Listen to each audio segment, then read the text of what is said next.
right time to take up your legal questions on the Property Show with our legal expert, Yogesh Singh, partner Trilegal.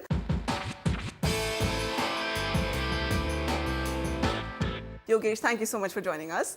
Let's kickstart this edition, and we have Akshay Garg on the line with us. Hi Akshay, what's your question to Yogesh?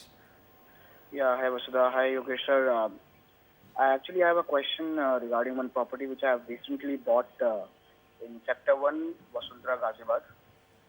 The problem is I bought the property and I have got the registry with me. But we have there is one mistake which has happened in the registry. The name of the builder which has sold me the property, the spelling of the builder name is got wrong in that registry, and but the stamp and the signature of the director of the builder, the company, is correct. Okay. So, is there any problem in the future which I might face if in case I will be selling out the property? And secondly, with the same question, I have asked my dealer, the property dealer which made the deal. He gave me 100 rupees stamp paper on which he has got this in writing from the builder that his name has by mistake got the spelling mistake in the registry. Okay. And I have all the right to sell and use that property. And there would not be any problems from the builder end. So he has got me in written on 100 rupees stamp paper. Okay, okay. Please So, let me know. right, we get your point. Okay, so a factual error in his registry, he has a stamp paper which refers to the mistake, tries to clarify the mistake, but is that the correct procedure? Is he now foolproof? So he's got a stamp paper. What he needs to do is ideally write up a rectification deed on the stamp paper and get it registered with the same registrar where he got his original property papers registered. That would make the whole process foolproof.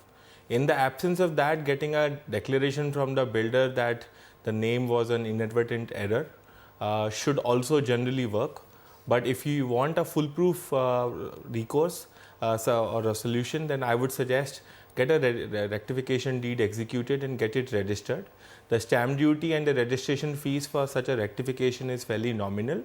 You will have to explain to the sub-registrar that it is only an inadvertent error and just a spelling mistake which you are getting corrected rather than any substantive change, so that no incremental or high stamp duty is attracted. But other than that, just get a execute a registration deed.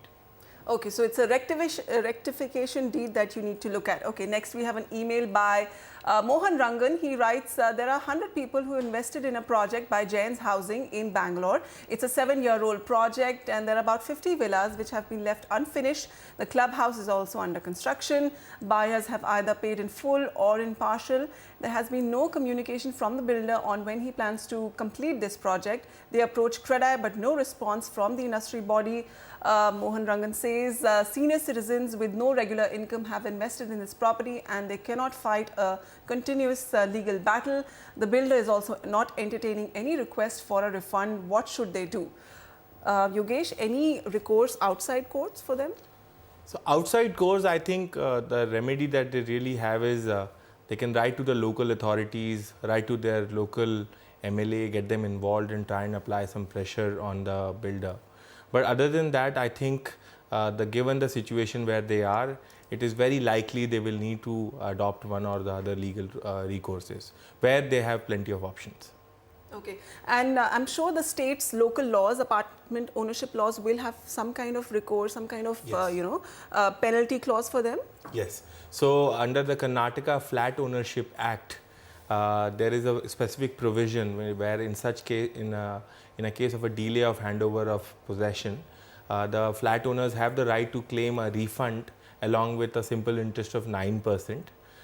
It's also possible, so they may adopt recourse under the Karnataka Flat Ownership Act. They could also approach consumer forums and try and claim a refund, or at least stop making any future payments and go to court and seek a direction so that the project is completed at the earliest, and in the meantime they are properly compensated for the loss that they are suffering. Consumer forums would also be a good option, but like you said, there's a very specific provision which will definitely come to their rescue in this case. Yogesh, would that be your blanket advice to all those who are, stuck in some apartment project? Study the state's local apartment laws and, compare it with your builder buy agreement and see which are the areas where the builder has underperformed. Yes, absolutely. I would say look at the local Flat Ownership Act or the local Apartment Ownership Act and look at what are remedies that are available. But in addition to that, I would also recommend that even if suppose you do not have any specific remedy under the local Apartment Act, you would have recourse under Consumer Act because this would qualify as a deficiency of service. And at least in the NCR, we've got 2-3 Supreme Court judgments or judgments from the National Consumer Forum as well, where full refund has also been allowed. So there is certainly, the courts are looking at this favorably, given that they understand that the buyers are a bit of a helpless lot here. And clearly the case law and the trends that you have are encouraging and are helpful, I should say, in terms of providing some sort of relief to flat buyers who are in similar situations. Okay. Very quickly, we'll get to our last question in this segment. We have Sushil Vasan who says he wants to know, can an NRI holding an OCI card buy property? How does an NRI handle the TDS matter for property which is worth over 50 lakhs? He says the NRI in question does not own a PAN card and is not an income tax payee. Yogesh, what does he do? So NRIs and PIOs are both eligible to buy IMUL property in India. There's no problem with that. What they can't do is they can't buy agricultural land, farmhouses and plantations, but they are otherwise eligible to acquire immovable property. As far as the question of TDS is concerned, there is no exception. The NRI concerned would have to apply to the income tax department and seek and obtain a PAN, which is not a very difficult process. I would think it's a process which should not take more than a month on the outermost.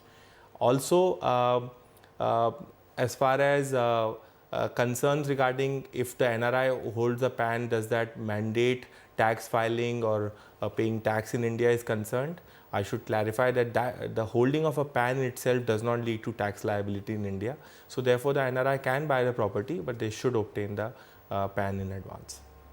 Okay, so those were the legal queries we'll be taking up this week. You can always write in to us at property@ndtv.com and we'll get our experts to answer on your legal dilemmas. Yogesh, always a pleasure to get your legal inputs. Thank you so much.